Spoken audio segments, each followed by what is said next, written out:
வணக்கம். ஆக்கில் கண்டிஷனல் ஸ்டேட்மெண்ட்டுகள் குறித்த ஸ்போக்கன் டியூட்டோரியலுக்கு நல்வரவு.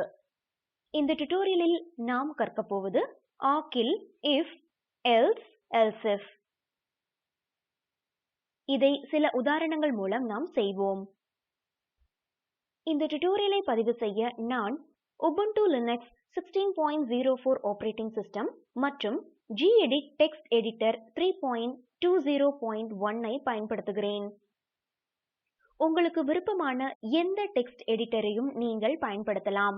இந்த டியூட்டோரியலை பயிற்சி செய்ய இந்த வலைத்தளத்தில் உள்ள முந்தைய ஆக் டியூட்டோரியல்களை நீங்கள் படித்திருக்க வேண்டும். C அல்லது C++ போன்ற ஏதேனும் ஒரு புரோகிராமிங் லாங்குவேஜ் உங்களுக்கு தெரிந்திருக்க வேண்டும். இல்லையெனில் எங்கள் வலைத்தளத்தில் உள்ள அதற்கான டியூட்டோரியல்களை படிக்கவும். இந்த டியூட்டோரியலில் பயன்படுத்தப்பட்டுள்ள ஃபைல்கள் இந்த டியூட்டோரியல் பக்கத்தில் உள்ள கோடு ஃபைல்ஸ் இணைப்பில் உள்ளது. அவற்றை தரவிறக்கி எக்ஸ்ட்ராக்ட் செய்து கொள்ளவும். ஒரு செயலை செய்வதற்கு முன்பு ஒரு குறிப்பிட்ட கண்டிஷனை சரிபார்க்க ஒரு கண்டிஷனல் ஸ்டேட்மெண்ட் நம்மை அனுமதிக்கிறது. if, else, else if போன்ற கண்டிஷனல் ஸ்டேட்மெண்ட்டுகள் ஆக்கில் எப்படி வேலை செய்கின்றன என்பதை கற்போம். எந்த புரோகிராமிங் லாங்குவேஜிலும் உள்ளது போல் if else ஸ்டேட்மெண்டின் சின்டெக்ஸ் பின்வருமாறு. if conditional expression 1 true என்றால் பின் action 1 ஐ செய்யவும். else if conditional expression 2 true என்றால் பின் action 2 ஐ செய்யவும்.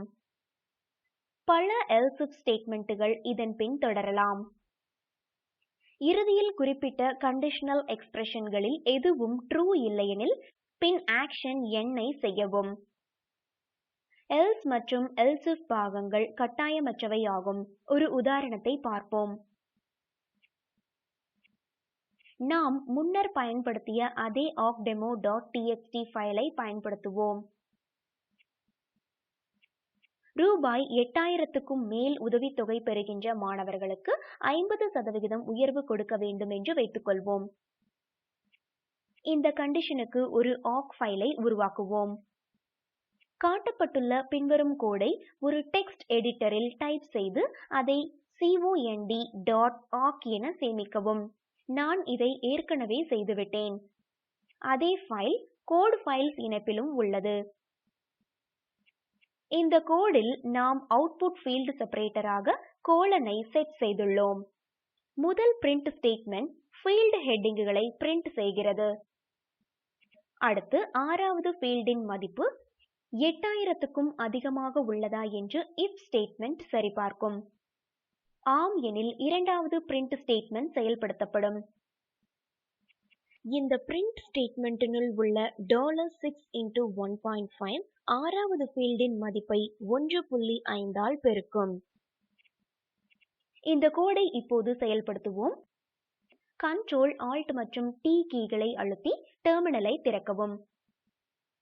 cd கமாண்டை பயன்படுத்தி நீங்கள் தரவிறக்கி எக்ஸ்ட்ராக்ட் செய்த கோடு ஃபைல்களை வைத்துள்ள ஃபோல்டருக்கு செல்லவும்.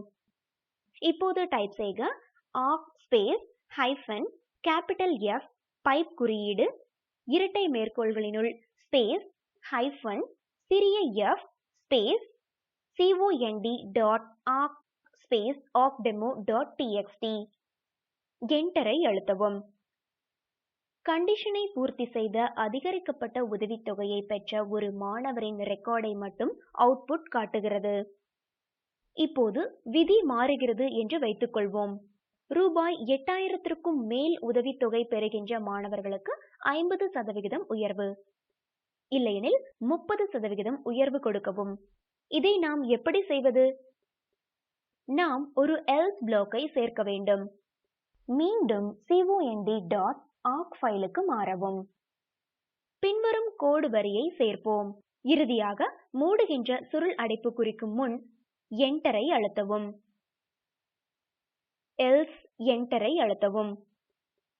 print ஸ்பேஸ் $2, $6, $6 × 1.3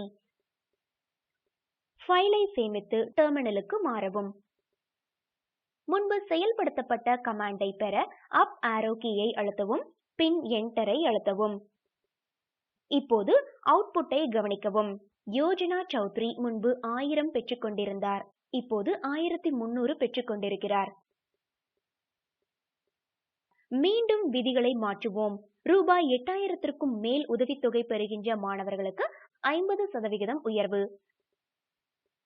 ரூபாய் 6000க்கும் மேல் உதவித்தொகை பெறுகின்ற மாணவர்களுக்கு 40% உயர்வு, இல்லையெனில் 30% உயர்வு கொடுக்கவும். கோடுக்கு மாறவும், காட்டப்பட்டுள்ளபடி கோடை அப்டேட் செய்யவும். ஃபைலை சேமித்து டெர்மினலுக்கு திரும்பவும். டெர்மினலை கிளியர் செய்கிறேன். முன்பு செயல்படுத்தப்பட்ட கமாண்டை பெற அப் ஆரோ கீயை அழுத்தவும், பின் என்டரை அழுத்தவும். இம்முறை மாணவர் மீரா நாயர் 40% உயர்வு பெற்றுள்ளதை கவனிக்கவும். இத்துடன் நாம் இந்த டியூட்டோரியலின் முடிவுக்கு வந்துவிட்டோம். சுருங்கச் சொல்ல, இந்த டியூட்டோரியலில் நாம் கற்றது ஆக்கில் உள்ள இஃப், எல்ஸ், எல்சிஃப் போன்ற கண்டிஷனல் ஸ்டேட்மெண்ட்டுகள். பயிற்சியாக விதிகளை பின்பற்றி கிரேடுகளை கொடுக்கவும். மதிப்பெண் 90க்கு சமமாகவோ அல்லது அதிகமாகவோ இருந்தால் கிரேடு A ஆகும். மதிப்பெண் 80க்கு சமமாகவோ அல்லது அதிகமாகவோ இருந்து ஆனால் 90க்கும் குறைவாக இருந்தால் கிரேடு B ஆகும். மதிப்பெண் 70க்கு சமமாகவோ அல்லது அதிகமாகவோ இருந்து ஆனால் 80க்கு குறைவாக இருந்தால் கிரேடு C ஆகும். மதிப்பெண் 60க்கு சமமாகவோ அல்லது அதிகமாகவோ இருந்து ஆனால் 70க்கு குறைவாக இருந்தால் கிரேடு D ஆகும், இல்லையெனில் கிரேடு F ஆகும். பின்வரும் இணைப்பில் உள்ள காணொளி ஸ்போக்கன் டியூட்டோரியல் திட்டத்தை சுருங்கச் சொல்கிறது. அதை தரவிறக்கி காணவும். ஸ்போக்கன் டியூட்டோரியல் திட்டக்குழு ஸ்போக்கன் டியூட்டோரியல்களை பயன்படுத்தி செய்முறை வகுப்புகள் நடத்தி இணையத்தில் பரீட்சை எழுதி தேர்வோருக்கு சான்றிதழ்கள் தருகிறது.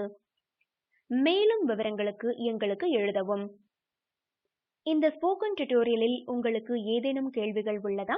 இந்த தளத்தை பார்க்கவும். ஸ்போக்கன் டியூட்டோரியல் திட்டத்திற்கு பண ஆதரவு இந்திய அரசாங்கத்தின் NMEICT MHRD மூலம் கிடைக்கிறது. மேலும் விவரங்களுக்கு கீழ்கண்ட இணைப்பை பார்க்கவும். இந்த டியூட்டோரியலை தமிழாக்கம் செய்தது ஜெயஸ்ரீ, குரல் கொடுத்தது ரிஷிதாம். கலந்து கொண்டமைக்கு நன்றி.